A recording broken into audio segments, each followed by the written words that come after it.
ಸ್ನೇಹಿತರೆ ನಮಸ್ಕಾರ, ನಾನು ನಿಮ್ಮ ಮಳವಳ್ಳಿ ಸೂರಿ. ಸ್ನೇಹಿತರೆ ನೋಡಿ, ನಮ್ಮ ಜೊತೆ ಇಬ್ಬರು ವಾಹನ ಚಾಲಕರುಗಳು ಕರ್ನಾಟಕದವರೇ ಸಿಕ್ಕಿದ್ದಾರೆ. ಒಬ್ಬರು ಮಂಡ್ಯ ಮೂಲದವರು, ಇನ್ನೊಬ್ಬರು ಬೆಂಗಳೂರಿನವರು, ಅಂದರೆ ಹಾಸನ ಮೂಲದವರು. ನೋಡಿ ಸ್ನೇಹಿತರೆ, ಈ ಒಂದು ಭಾರಿ ಗಾಡಿನ ಇವರು ದೇಶಾದ್ಯಂತ ಎಲ್ಲ ಕಡೆ ಓಡಾಡಿಸ್ತಿರ್ತಾರೆ. ಬನ್ನಿ ಅವ್ರು ಏನು ಹೇಳ್ತಾರೆ ಅಂತ ಅವರ ಒಂದು ಕಷ್ಟ ಸುಖ ಏನು ಅಂತ ವಿಚಾರಿಸೋಣ. ಬನ್ನಿ ಸ್ನೇಹಿತರೆ. ಸರ್ ನಮಸ್ಕಾರ. ಸರ್ ನಮಸ್ತೆ ಸರ್, ಹೇಳಿ. ನಿಮ್ಮ ಹೆಸರು ಸರ್? ಜಗದೀಶ್ ಅಂದ್ಬಿಟ್ಟು. ಯಾವ ಊರವ್ರು ಸರ್? ಸರ್ ಆಕ್ಚುಲಿ ನಮ್ದು ಸ್ವಂತ ಊರು ಮಂಡ್ಯ. ಮಂಡ್ಯನಾ? ಬೆಂಗಳೂರಿನಲ್ಲೇ ವಾಸವಾಗಿ ಒಂದು 25 ವರ್ಷದಿಂದ. ಮಂಡ್ಯದಲ್ಲಿ ಯಾವ ತಾಲೂಕು ಸರ್? ಕೇರ್ಪೇಟೆ ತಾಲೂಕು ಸರ್. ಕೇರ್ಪೇಟೆ ತಾಲೂಕು ಅವರಾ? ಹೇಳಿ ಸರ್, ಏನು ಡ್ರೈವರ್ ಆಗಿ ಎಷ್ಟು ವರ್ಷಗಳಿಂದ ಕೆಲಸ ಮಾಡ್ತಾ ಇದ್ದೀರಾ? ಡ್ರೈವರ್ ಆಗಿ ಒಂದು 22-23 ವರ್ಷದಿಂದ ಕೆಲಸ ಮಾಡ್ತಾ ಇದ್ದೀನಿ. ಬಟ್ ಡ್ರೈವರ್ ಜೀವನ ಅಂದ್ರೆ ನೀವೇ ನೋಡ್ತಾ ಇದ್ದೀರಲ್ಲ ರೋಡ್ ನಲ್ಲಿ ಇದ್ದದ್ದೇ ಪೊಲೀಸು, RTO, ಚೆಕ್ ಪೋಸ್ಟ್, ಸಿಕ್ಕಾಪಟ್ಟೆ ತೊಂದರೆಗಳು. ಇತ್ತೀಚೆಗೆ ಪರವಾಗಿಲ್ಲ ಸರ್, AC ಬಂದಿರೋದ್ರಿಂದ. ಇದು ಗಾಡಿ ಒಂದ್ ಸ್ವಲ್ಪ ಹೊರಗಡೆ ಗಾಡಿ ಆಗಿರೋದ್ರಿಂದ ಸ್ವಲ್ಪ ಪರವಾಗಿಲ್ಲ, ನಮ್ಗೆ ಆರಾಮಿದೆ. ಡಬಲ್ ಡ್ರೈವರ್ ಇದ್ದಾವೆ. ಸಿಂಗಲ್ ಡ್ರೈವರ್ ಓಡಿಸೋದ್ರಿಂದ ಬಹಳ ತೊಂದರೆ. ಮತ್ತು ಎಕ್ಸ್ಪೆಷಲಿ ಅಂತಂದ್ರೆ ಮಹಾರಾಷ್ಟ್ರ ರಾಜ್ಯದ ಒಳಗಡೆ ಹೋದ್ರೆ ಸಿಕ್ಕಾಬಟ್ಟೆ ಅಂದ್ರೆ ಮೈ ತುಂಬಾ ಕಣ್ಣಿರ್ಬೇಕು ಸರ್. ಮೈ ತುಂಬಾ ಕಣ್ಣಿರ್ಬೇಕು. ಮಹಾರಾಷ್ಟ್ರದಲ್ಲಿ ಈ ಕಡೆ ಪೊಲೀಸವ್ರ ಕಾಟ ಆದ್ರೆ, ಈ ಕಡೆ ಕಳ್ಳರು ಕಾಟ. ಅಂದ್ರೆ ರಾತ್ರಿ ಹೊತ್ತು ಗಾಡಿನೇ ಓಡ್ಸಕ್ ಆಗಲ್ಲ. ಅಷ್ಟೊಂದು ಬಹಳ ಭಯಂಕರ. ಒಂದು ಗುಂಡಿಗೆನ ಗಟ್ಟಿಯಾಗಿ ಇಟ್ಕೊಂಡು ಗಾಡಿ ಓಡಿಸ್ಬೇಕಾಗುತ್ತೆ, ಅಷ್ಟೆಲ್ಲ ತೊಂದರೆ ಇದೆ. ಇನ್ನು ನಮ್ಮ ಕರ್ನಾಟಕ, ನಮ್ಮ ಸೌತ್ ಅಲ್ಲಿ ಆಲ್ಮೋಸ್ಟ್ ಪರವಾಗಿಲ್ಲ. ನೈಟ್ ಆ ಟೈಮ್ನಲ್ಲಿ ಓಡಿಸ್ಬೋದು. ಈ ಬಿಸಿಲಲ್ಲಿ ಈ ಕಡೆ ಎಲ್ಲ ಡೇನಲ್ಲಿ ಓಡಿಸಕ್ಕೆ ಆಗಲ್ಲ, ಸಿಕ್ಕಾಬಟ್ಟೆ ಬಿಸಿಲಿದೆ. ಸರ್ ಇವಾಗ ನೀವು ಈಗ ಈ ಗಾಡಿ ಇದೆಯಲ್ಲ ಸರ್, ಎಲ್ಲಿಂದ ಬರ್ತಾ ಇದೆ ಸರ್ ಇದು? ಸರ್ ನಾನು ಪಂಜಾಬ್ ಇಂದ ಬರ್ತಾ ಇದ್ದೀನಿ. ಪಂಜಾಬಿಂದ ಬರ್ತಾ ಇದ್ದೀರಾ? ಎಲ್ಲಿ ತಗೊಂಡ್ ಹೋಗ್ತಿದ್ದೀರಾ ಈ ಗಾಡಿ? ಏನ್ ತಗೊಂಡ್ ಹೋಗ್ತಿದ್ದೀರಾ? ಬೆಂಗಳೂರಿಗೆ ಹೋಗ್ತಾ ಇದ್ದೀನಿ ಸರ್. ಕೊರಿಯರ್ ಗಾಡಿ ಇದು. ಕೊರಿಯರ್ ಗಾಡಿನಾ? ಎಷ್ಟು ಅಂದ್ರೆ ಪಂಜಾಬ್ ಹೊರಟು ನೀವು ಬೆಂಗಳೂರಿಗೆ ರೀಚ್ ಆಗಕ್ಕೆ ಎಷ್ಟು ದಿನ ತಗೊಳ್ತೀರಾ? ಸರ್ 2 ದಿನ ಅಷ್ಟೇ. ಇದು 47 ಅವರ್ ಟೈಮ್ ಕೊಡ್ತಾರೆ. ಇದು ಟೈಮಿಂಗ್ ಗಾಡಿ ಆಗಿರೋದ್ರಿಂದ 47 ಅವರ್, ಕೆಲವು ಟೈಮ್ ಅಲ್ಲಿ 1 ಅವರ್ ಹಿಂದೆ ಮುಂದೆ ಆಗೋಗುತ್ತೆ.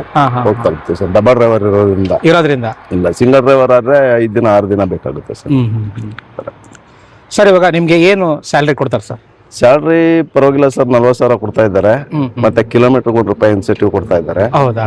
ಅಂದ್ರೆ ಈ ಇಂಡಿಯಾ ಕಂಡೀಷನ್ಗೆ ಪರವಾಗಿಲ್ಲ. ಇದು ಬೇರೆ ಕಡೆ ಎಲ್ಲ ಬಂದು ಈ ತರ ಬೇರೆ ಗಾಡಿಗಳೆಲ್ಲ ಓಡಿಸಿದ್ರೆ ಅಷ್ಟೆಲ್ಲ ಸಿಗಲ್ಲ. ರಿಸ್ಕ್ ಜಾಸ್ತಿ. ಈ ಗಾಡಿಗೆ ಎಷ್ಟು ಚಕ್ರ ಇದೆ ಸರ್? ಇದಕ್ಕೆ ಬಂದು 14 ಚಕ್ರ ಇದೆ ಸರ್. 16 ಚಕ್ರ ಇದೆ. 14 ಚಕ್ರ ಇದೆ. ಅಂದ್ರೆ ಇದು ಮಾಮೂಲಿ DL ಗಿಂತ ಹೆವಿ DL ಇದು?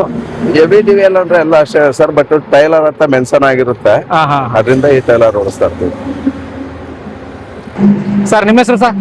ಪ್ರಭಾಕರ್ ಅಂತ ಹೇಳಿ ಸರ್. ಇದೇ ಗಾಡಿನ ನೀವು ಮತ್ತು ನಿಮ್ಮ ಇವರು ಸೇರ್ಕೊಂಡು ಹಗಲು ರಾತ್ರಿ 2 ಟೈಮ್ ಓಡಿಸ್ತೀರಾ? 2 ಟೈಮ್ ಓಡಿಸ್ತೀವಿ. ಅವರು 6 ಅವರ್ ಓಡಿಸ್ತಾರೆ, ನಾವು 6 ಅವರ್ ಓಡಿಸ್ತೀವಿ. 6 ಅವರ್ ವಿಶ್ರಾಂತಿ ತಗೊಂಡು ಮತ್ತೆ ನೀವು ಓಡಿಸ್ತೀರಾ? ಸರ್ ಈಗ ಒಂದ್ಸತಿ ನೀವು ಊರ್ ಬಿಟ್ರೆ ಮತ್ತೆ ಊರ್ ಬರಕ್ಕೆ ಎಷ್ಟು ದಿನ ಆಗುತ್ತೆ ಸರ್? 3 ತಿಂಗಳು ಬೇಕು ಸರ್. 3 ತಿಂಗಳು ಬೇಕಾಗುತ್ತಾ? 2-3 ತಿಂಗಳು ಸತತವಾಗಿ ಓಡಾಡ್ತಾನೆ ಇರ್ತೀರಾ? ಓಡಾಡ್ತಾನೆ. ಈ ಕೊರಿಯರ್ ಗಾಡಿ ಇದೆಯಲ್ಲ, ಡೆಲಿವರಿ ಅಂತ, ಇದು ಬೆಂಗಳೂರಿಂದ ಪಂಜಾಬ್ ಹೋಗುತ್ತೆ? ಇಲ್ಲ, all over India. All over Indiana ಹೇಳ್ತಾರೆ. ರೂಟ್ ಬಂದಿದೀವಿ, ನಾಳೆ ಬೇರೆ ಯಾವ ರೂಟ್. ಅಂದ್ರೆ ಅವರು ನಿಮ್ ಕಂಪ್ನಿಯವ್ರು ಯಾವ ರೂಟ್ ಕೊಡ್ತಾರೆ ರೂಟ್ ಹೋಗ್ಬೇಕು? ಅದಕ್ಕೆ ಹೋಗ್ತಾ ಇರ್ಬೇಕು. ಗಾಡಿ ಯಾವ್ದಕ್ಕೆ ಲೋಡ್ ರೆಡಿ ಇರುತ್ತೆ ಅದು ಕೊಡ್ತಾರೆ, ನಾವು ಹಾಕೊಂಡು ಹೋಗ್ತೀವಿ. ಅಂದ್ರೆ ಈಗ ನೀವು ಇದರಿಂದ ಒಂದು ನೆಮ್ಮದಿಯಾಗಿ ಜೀವನ ಮಾಡ್ತಾ ಇದ್ದೀರಾ? ಪರವಾಗಿಲ್ವಾ? ನೆಮ್ಮದಿ ಅಂದ್ರೆ ಒಂದ್ ಮನೆ ಕಟ್ಸಕ್ಕಾಗಿಲ್ಲ, ಏನಿಲ್ಲ. 25 ವರ್ಷದಿಂದ ಕೆಲಸ ಮಾಡ್ತಾ ಇದೀವಿ. ಒಂದ್ ಕಾರ್ ಇಟ್ಕೊಂಡಿಲ್ಲ, ಏನಿಲ್ಲ. ಬರೀ 2 ವೀಲರ್ ಒಂದು ಐತೆ. ಸರಿ ಸರ್, ಈಗ ನೀವು ಈ ಗಾಡಿಲಿ ರಾತ್ರಿ ಹೊತ್ತು ಮಲಗೋದಿಲ್ಲ ಸರ್? ನೀವು ರಾತ್ರಿ ಹೊತ್ತು ಇದ್ರಲ್ಲಿ ಸ್ಲೀಪಿಂಗ್ ಮಲಗೋದಕ್ಕೆ ಒಳಗಡೆ ಜಾಗ ಇದೆ ಸ್ವಲ್ಪ. ಒಬ್ರು ಮಲ್ಕೋತೀವಿ, ಒಬ್ರು ಓಡಿಸ್ತಾರೆ. ಸರಿ, ಹೊರಗಡೆ ಗಾಡಿ ಆಗಿರೋದ್ರಿಂದ ಸ್ವಲ್ಪ AC ಚೆನ್ನಾಗಿದೆ. ಹಂಗಾಗಿದ್ರೆ ಅಷ್ಟೊಂದು ಟಯರ್ಡ್ ಆಗಲ್ಲ. ಈಗ ಇತ್ತೀಚೆಗೆ ನಿತಿನ್ ಗಡ್ಕರಿ ಅವರು ಒಂದು ಆದೇಶ ಹೊರಡಿಸಿದ್ರು, ಅಂದ್ರೆ ಕೇಂದ್ರ ಸರ್ಕಾರದಿಂದ ದೇಶದ ಎಲ್ಲಾ ಲಾರಿಗಳಿಗೂ AC ಇರಬೇಕು, ಕಡ್ಡಾಯ ಮಾಡಿದ್ದಾರೆ. ಅದು ಜಾರಿ ಆಗ್ತದೆ ಸರ್? ಅದು ಹೌದೌದು, ಆಗಿದೆ. ಸ್ವಲ್ಪ ಆಗಿದೆ. BS6 ಗಾಡಿಗಳಿಗೆ ಆಗಿದೆ. ಅಂದ್ರೆ ಹೊಸದಾಗಿ ಬರ್ತಿರೋ ಗಾಡಿಗಳಿಗೆಲ್ಲ ಇದೆ. ಆಕ್ಸಿಡೆಂಟ್ ಕಾನೂನು ಇದೆಯಲ್ಲ, ಆಕ್ಸಿಡೆಂಟ್ ಕಾನೂನು. ಈಗ ಹಿಟ್ ಅಂಡ್ ರನ್ ಅಂತ ಹೇಳಿ ಮಾಡಿದ್ರಲ್ಲ, ಆಕ್ಚುಲಿ ದೊಡ್ಡ ಗಾಡಿ ತಪ್ಪೇ ಇರಲ್ಲ. ಎಲ್ಲ 2 ವೀಲರ್ ಅವ್ರದೇ ತಪ್ಪು. ಎಲ್ಲ ತ್ರಿಬಲ್ ರೈಡಿಂಗೇ ಬರೋದು. ಮತ್ತೆಲ್ಲ ಡ್ರಿಂಕ್ ಮಾಡಿ ಬರ್ತಾರೆ. ಆಲ್ಮೋಸ್ಟ್ ಎಲ್ಲ ರಾಂಗೇ ಬರೋದು, ಆಪೋಸಿಟ್ ಬರೋದು. ಅದರಿಂದ ಅವ್ರದೇ ತಪ್ಪಿಟ್ಕೊಂಡು ಹಾಕೋದು ದೊಡ್ಡ ಗಾಡಿ ಮೇಲೆ ಹಾಕ್ಬಿಡ್ತಾರೆ.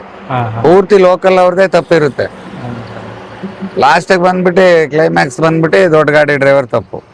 ಸರ್ ಮಾಡಲ್ಲ. ಇನ್ನೊಂದು ವಿಚಾರ ಸರ್, ಈಗ ನೀವು ದೇಶದ ಉದ್ದಗಲಕ್ಕೂ 1000 ಕಿಲೋಮೀಟರ್ ಓಡಾಡ್ತಾ ಇರ್ತೀರಿ. ಹೌದು. ಈಗ ನೀವು ನಿಲ್ಲಿಸುವಂತ ಜಾಗಗಳಲ್ಲಿ ಅಲ್ಲಿ ನಿಮಗೆ ರೆಸ್ಟ್ ರೂಮ್ ಆಗಲಿ ಸರಿಯಾಗಿ ಒಂದು ತಂಗುದಾಣಗಳು ಅಥವಾ ಆ ಥರದ್ದೆಲ್ಲ ವ್ಯವಸ್ಥೆ ಮಾಡಿದ್ದಾರೆ. ಇರಲ್ಲ, ಹಬ್ಬಿಂದ ಹಬ್ಬಿಗೆ ಇರುತ್ತೆ. ಈಗ ಬೆಂಗಳೂರಲ್ಲಿ ಇದ್ರೆ ನಮ್ಮ ಗೋಡನಿಂದ ಇನ್ನೊಂದು ಗೋಡನ್ ಮತ್ತೆ ಪಂಜಾಬ್ ಅಲ್ಲಿ ಇರುತ್ತೆ. ಸರ್ ನಾನು ಕೇಳ್ತಾ ಇರೋದು ರಸ್ತೆಯಲ್ಲಿ ಸರ್, ರಸ್ತೆಯಲ್ಲಿ ಇಲ್ಲ.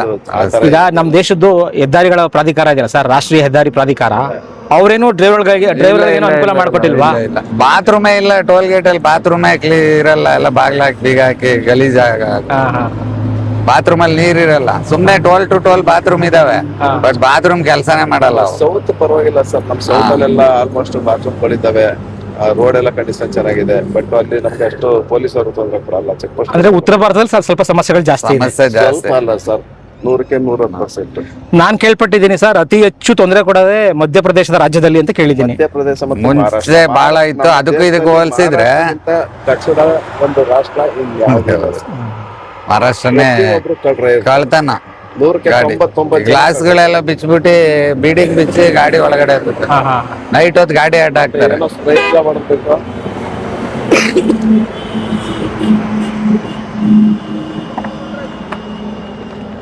ನೈಟ್ ಪೆಪ್ಪರ್ ಸ್ಪ್ರೇ ಅದು ಇದು ಅಂತ ಹೇಳಿ ಮಲಗಿದ್ರೆ ಸ್ಪ್ರೇ ಮಾಡ್ಬಿಟ್ಟು ಡೀಸೆಲ್, ಬ್ಯಾಟ್ರಿ, ದುಡ್ಡು, ಮೊಬೈಲ್ ಎಲ್ಲ ಎತ್ಕೊಂಡು ಹೋಗ್ಬಿಡ್ತಾರೆ. ಹಂಗಾದ್ರೆ ಮಹಾರಾಷ್ಟ್ರ ರಾಜ್ಯದಲ್ಲಿ ಬಹಳ ಕೇರ್ಫುಲ್ ಆಗಿರ್ಬೇಕು. ಕಳ್ತನ ಜಾಸ್ತಿ, ಬಹಳ ಕಳ್ತನ ಮಹಾರಾಷ್ಟ್ರ. ಧನ್ಯವಾದ ಸರ್, ಧನ್ಯವಾದ. ಆಯ್ತು ಸರ್.